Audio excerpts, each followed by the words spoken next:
Hey everybody, so just a fast reminder, you can jump off the Zoom screen later on today and connect with people here at ReferralTopia. There are a lot of people that are going to be at the ReferralTopia Afterglow that weren't able to be a part of this morning event. Again, ReferralTopia is a two-part event. It's the online in the morning, and then it's in the evening on the same day. So be sure you see Scott Brown over at the Folding Warehouse. Also wanted to say thank you all so much for contributing to be a part of ReferralTopia, for making a donation when you registered. Mary Beth, that number has gone up since we started ReferralTopia this morning. We've raised close to $650 now for passing along the heritage, an absolutely fantastic organization. And again, thank you to all of you that made a donation to be a part of this event. We were asking for $20, but you could still attend ReferralTopia even with $1. We'll be happy to award that to passing along the heritage. We really appreciate that as well too. So this might sound familiar. Are you an inspiring inventor or entrepreneur looking to make a name for yourself and your business? Well, Baron Lesperance, give us a wave, Baron. He's the patent baron, and he's here to help. He's an experienced patent attorney for a wide range of clients. He's also an inventor himself. If you know anybody that needs any help with intellectual property, Baron's contact information is on our landing page. He's a Caerusnet member, would love to have a trust builder with you. Thank you for sponsoring ReferralTopia, Baron Lesperance. Okay, we're going to go ahead and get started with our final presentation. So my question to you is, what does Tom Brady, arguably the GOAT at quarterback position in the NFL, what does Taylor Swift, Tom Brady, no, they're not dating, that's Travis Kelce, but what does Tom Brady, Taylor Swift, and John Maxwell, a notable leadership author, all have in common? Anybody have a guess? If you got a guess, throw it in the chat, unmute, let me know what you think. They all have amazing hair, vision, yes. Yes. How about qualities? How about something they do that might contribute to their success? The best people in the best positions usually have a coach working with them.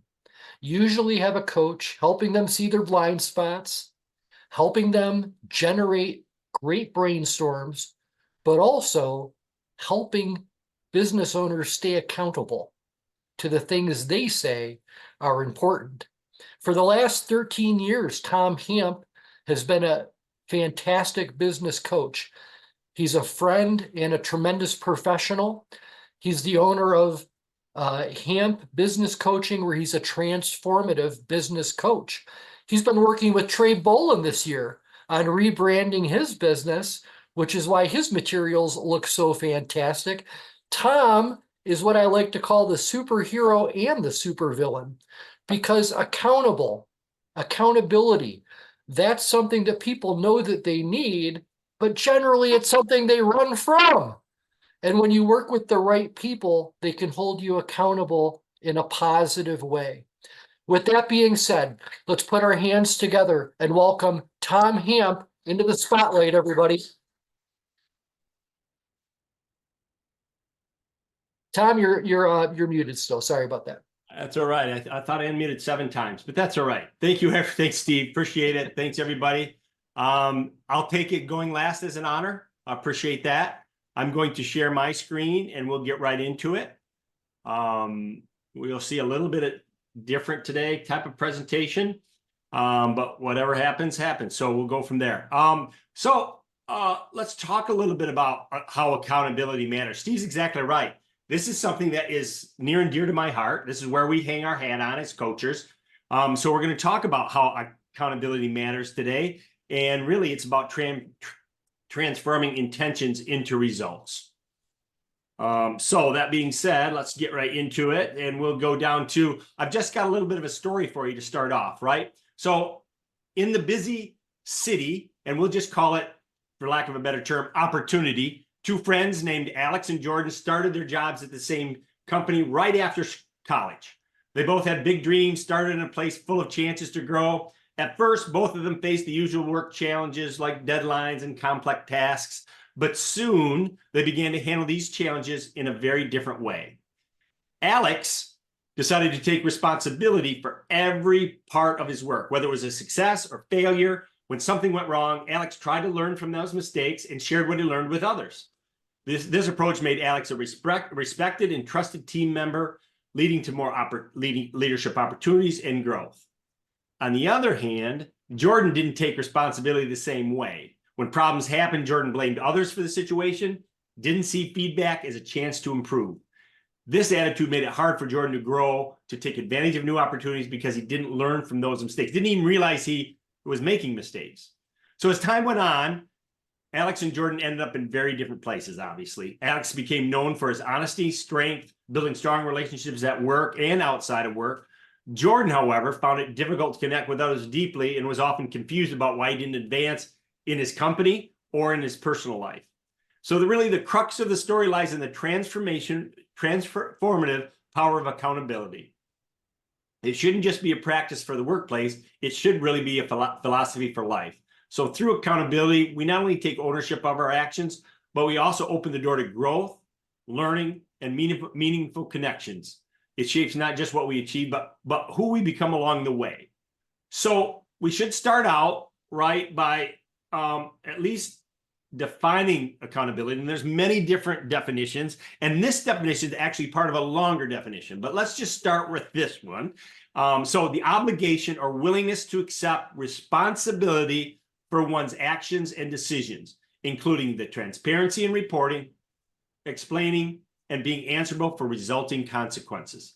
So we'll use that as we go forward here, okay?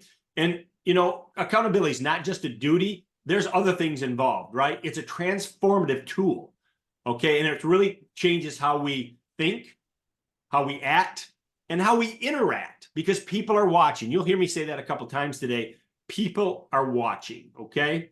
So 3 main points we're going to talk about today. They're going to be the importance of accountability. We're going to talk about how it changes one's mindset, and especially good for me because when I'm working with business owners, we need to change their mindset and how they view accountability.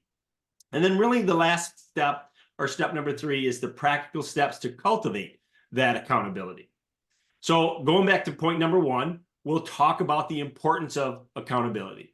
So personal growth. So we'll just concentrate right now a little bit on the personal side. There's many aspects of this. I could go on forever, but we only have 20 minutes, so we'll only take a couple of them. But first and foremost, out of personal growth, this gives you, using accountability, it gives you empowerment and control. Okay, so by taking responsibility for your actions, you acknowledge your role in shaping your life. You're not looking outward, you're looking inward. So this realization can certainly be empowering. It shifts your mindset from feeling like a victim, again, blaming somebody else or something, the weather, the economy, whatever the case is, you're blaming something else.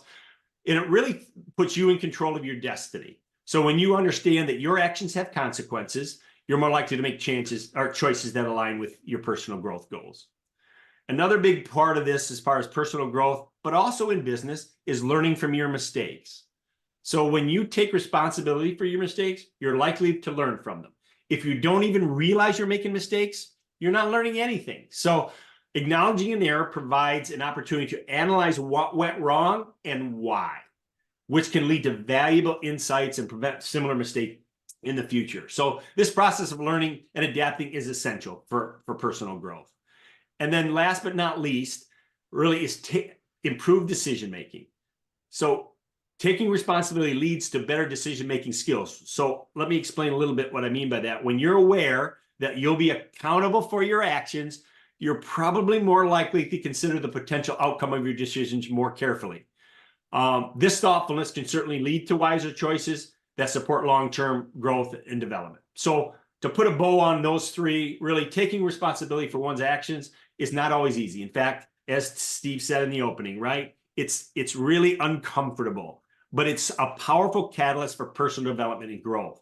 It certainly encourages proactive approach where challenges now are seen as opportunities to learn and improve. So over time, that mindset now, you can lead significant transformations in how you view yourself, how you interact, with all the world around you, inside the company and out.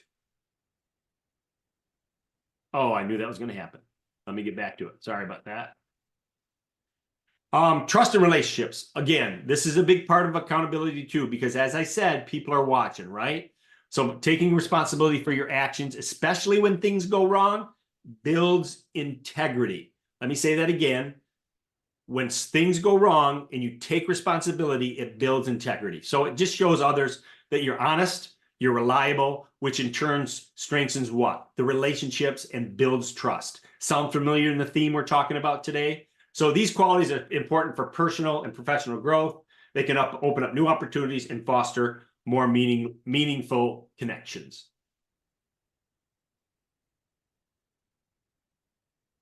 Come on, baby. There we go. So let's talk a little bit about the societal impact of being accountable. And these are things that are a little bit more deep, but again, they're out there. So just the rule of law and justice. If we're not accountable to follow the laws of the land and those types of things can get really chaotic in a big hurry, right? Now, I'm not saying that none of us will ever speed or anything like that, but we want to make sure that we're living in, obviously, a society that is accountable for your actions. And if you're not accountable, certainly bad things are going to happen. Another big thing, think about a company that's not accountable. You want to return something that maybe wasn't made well, poor quality, and that company doesn't step up, right? And you're probably not going to refer a lot of people to that company. So again, people are watching. So we want to make sure that we're setting the stage for accountability in our companies, have that internal culture and those types of things. Oh, I tell you what, I practiced this so many times. My apologies. There we go. How to change one mindset. Okay. So this is another big one. This is the impact of how accountability on your mindset. You want to shift from blame to ownership, right? So many times things happen. The first thing we want to do, especially sports, right? Our team loses. It's the ref's fault. There was weather. The coach did things wrong. It's not about taking accountability, right? We're blaming people. So we're rich in this world about poor accountability and responsibility. Blame puts us in the neighborhood of victimhood. You don't want to be there, right? It's a place really where you have no choices. But accountability is ownership. So if we can turn that around by not looking outside, but looking inside about what we could have done different, it's a whole different ballgame there. Talk about increased awareness, right? So accepting your responsibility, you certainly become more aware of your strengths and weaknesses. It's certainly crucial for this personal development. Certainly allows you to understand your behavioral patterns, identify the areas of improvement, and those certainly those types of things. And you certainly make conscious decisions to change that type of thing. Another big area here is the resilience and adaptability. So when bad things start to happen or a mistake's been made, right? Accepting responsibility often involves facing the consequences for our actions. We're not perfect, right? So which can be challenging. However, navigating through these challenges builds resilience, right? So over time, you learn how to bounce back. We get better at that. We adapt to change more effectively, which is a key component of personal development. Let's talk about how to cultivate that, right? First and foremost, setting clear expectations is really important, right? So if we don't have those expectations, if people don't really know where they stand, it's difficult to hold them accountable. We're just kind of flying off the seat of our pants. So really setting clear expectations, extremely important. How about enhancing your performance and productivity, right? So we want to make sure that we do that. Another big thing is giving constant, regular feedback. If we're not doing that, again, people don't know where they stand. If you only do it on an annual basis, that's too long. You want to make sure that you're having conversations about where people are, giving them feedback of how well they're doing and those types of things.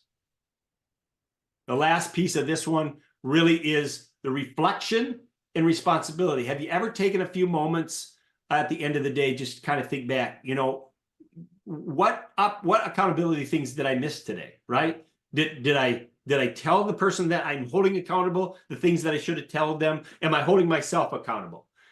One of the big reasons that we don't tend to hold people accountable is we all want to be liked, right? So that could possibly get in the way. So we want to make sure that we're doing that. Yes, sometimes you're the bad guy. And if you want to coach, an accountability coach, you'll pay me for holding you accountable. So again, you have those tools at your disposal free of charge. So some of those tools, find accountability partners that you have, and also put down written goals and priorities and put them somewhere you can see. So again, that's holding yourself accountable, trying to reach those either on a quarterly or a yearly basis, or even a 3 to 5 year basis.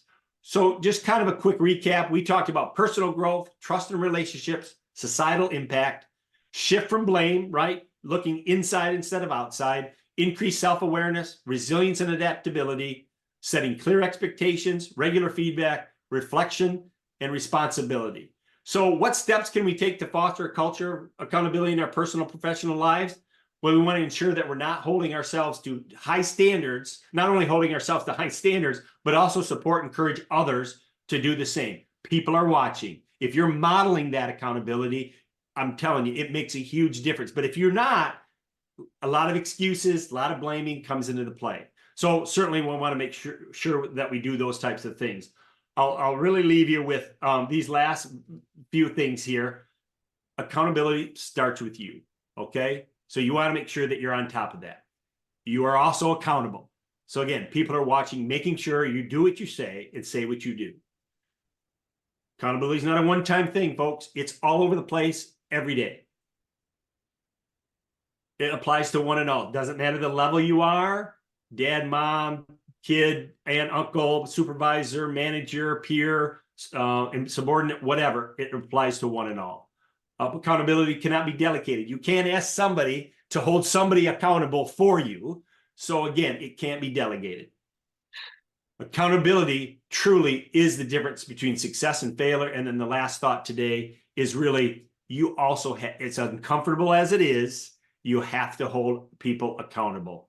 Things as simple as when you're leaving a meeting, summarize what you did. Steve Ziskowski said he was going to do A, B, and C by Friday at 2. I know Steve's good for it. He's going to come on Friday at 1:30, and he's going to have things ready to go. So that being said, that's what how accountability matters. And I'm Tom Hamp at Hamp Business Coaching. Thank you. Okay, awesome presentation, Tom. Absolutely love that. And I do want to open the floor to any questions or comments that folks might have for Tom. But I also just wanted to do a quick share because, you know, at our Caerusnet meetings, we're talking a lot on my teams about, living in the learning and the growth zones when it comes to our professional development. And what I find is a lot of businesses and a lot of people that have been in business for a little while slip into that comfort zone, Tom. How often have you seen the comfort zone be a huge detractor for people in their business? Steve, this, like I said, I hang my hat on this. That may be one of the biggest reasons why I have, a small business is that it's just people, and a lot of people trust people implicitly, and they just think they're going to step up. But when there's an issue, we're very scared to step in and hold somebody accountable. They think it's huge. It can be huge. A huge conflict. So they tend to steer away from that. But if we put these practices in more, I would say anywhere from 90 to 95% of the time, we've got accountability issues inside a company. Okay, great. Well, let's open the floor. Who's got any questions or comments for Tom? First one to talk wins. That's what I always say. Well, I'll go first. So Tom, what you said is so critical. And I think every single person here, including myself, will do better with accountability. There is no question on that. And the sooner I realize, the sooner other people realize, the faster we'll reach our goals. No questions. For sure. Thank you. Yeah.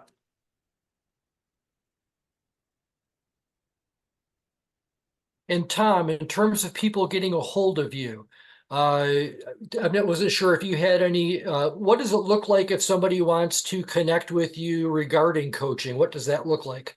So this is what that looks like. And thanks I forgot to kind of mention this is to connect with us. And this is our process is, it's a 30-minute initial call, right? There's no strings attached. It's really just talking about you and your business and, what you think an engagement with a coach looks like a year from now, What are some challenges that you might have, that type of thing. At the end of that 30 minutes, if we still like each other and if it's a fit, then we set up what we call a business review and complimentary coaching session. Still no strings attached.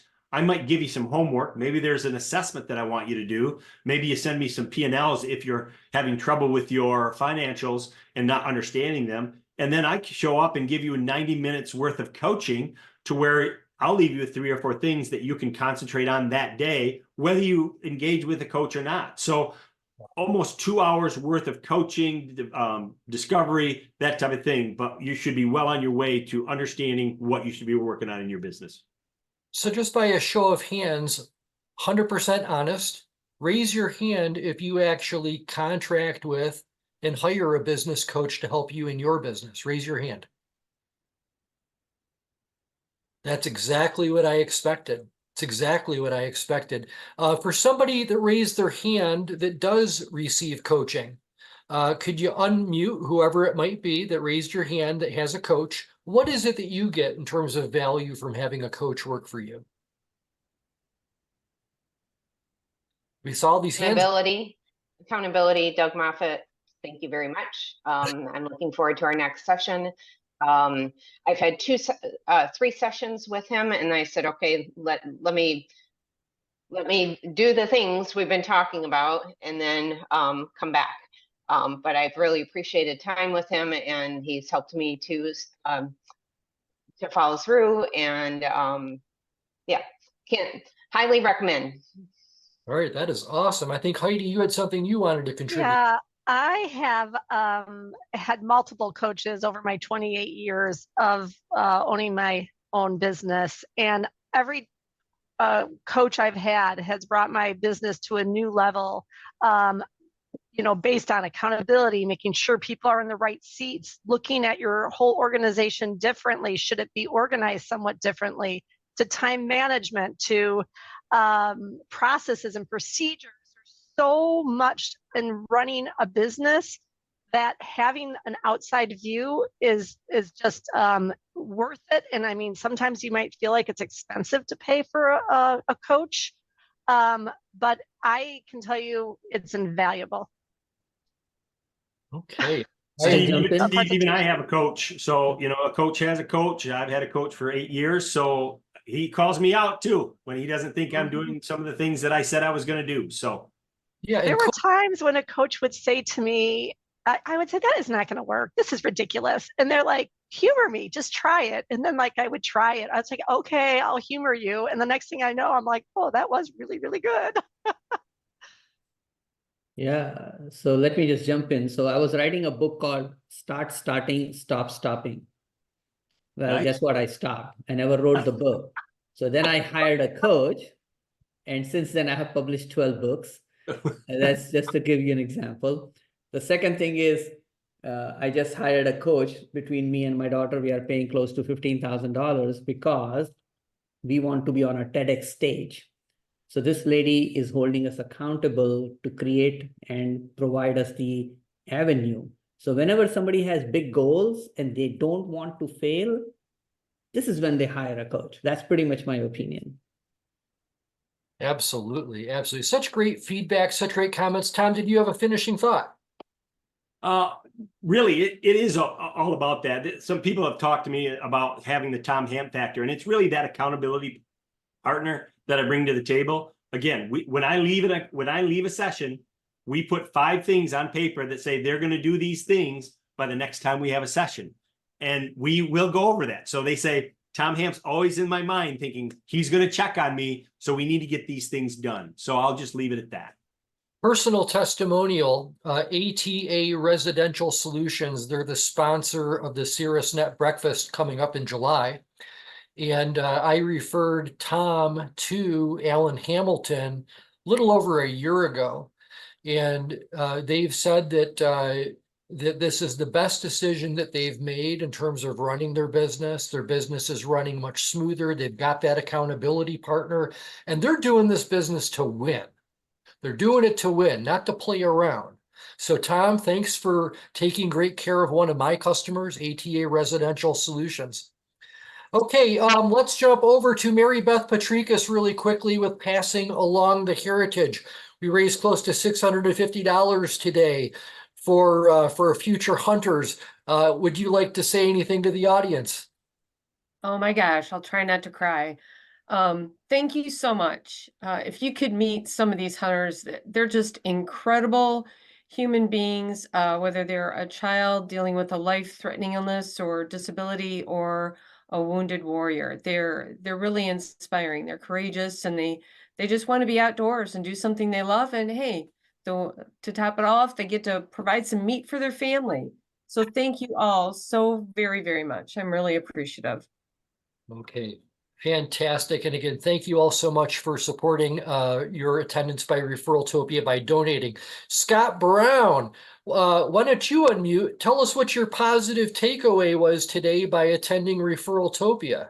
Oh, it's always positive. I get to meet so many great people and find out the breadth and depth of services provided by all of our referral partners. And I can't wait to see you all tonight at 5 o'clock at the Folding Warehouse at the corner of Gulf Side and Washtenaw. Yeah, and I think there's some basketball going on right now. You'll probably have some basketball on the TV screens, right? Yeah, in a few minutes, Michigan State, go green, go white. We'll be kicking it off. And then also I got these super cool mugs. You won't be able to, we can't fill them with beer, but we can fill a beer and you can put them in here if you want to. All right, sounds good.